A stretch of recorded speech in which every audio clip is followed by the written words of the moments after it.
Right, today basically I'm going to speak about two issues, both of which involve a legacy of being forced. You know, people usually say people are free to choose whatever they want, it's your choice, you are not forced to do this, not forced to do that. But I think it's actually a myth. It's actually a lie. People get forced to do things that they do not normally want to do. Turning to the first controversial subject, which I always speak about. That subject, it takes a lot of courage to speak about it, because you get bashed whenever you criticize people's religions. So I've taken a lot of beatings a lot of times. But coming to Christianity, which is the widely practiced religion in Zimbabwe, that one has got definitely a legacy of being forced on people.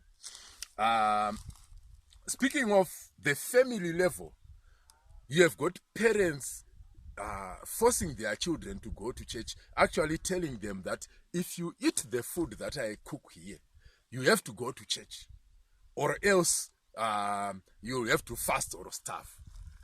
So that threat is the most commonly used. If you want to be honest, all of us when we were young, I think most of us will remember being forced to go to church on the premise that if you eat my food here, you must go to church.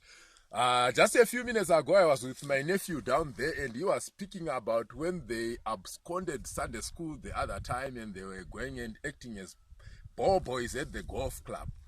But on the Monday, the headmaster would come and give them a thorough beating for absconding Sunday school.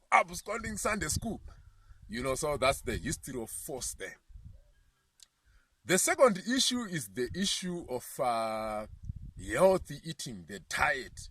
The other time I was at a very big hair salon in Harare, and I was speaking about the fact that I told my family we must not consume more than 2 liters of cooking oil per month. And one of the women in the hair salon, she had a horrified look on her face. And she postulated that, my children were not happy, and I was starving my children because I was not giving them enough cooking oil, which is bad for their health anyway. So she was actually literally forcing me to increase the amount of cooking oil that I make my family eat, which is what she probably does with her own children. Then I told her, you can't dictate the happiness of my children. Probably your children are happy in their own way, eating a lot of cooking oil. People think that eating a lot of some of these unhealthy foods, it makes them better people or wealthier people. So I told you that the happiness of your children is quite different from mine. But literally, she was forcing me to consume more of an unhealthy substance, of which that's where the world is going today. People are literally being forced by society to consume more of the unhealthy foods. I'm out.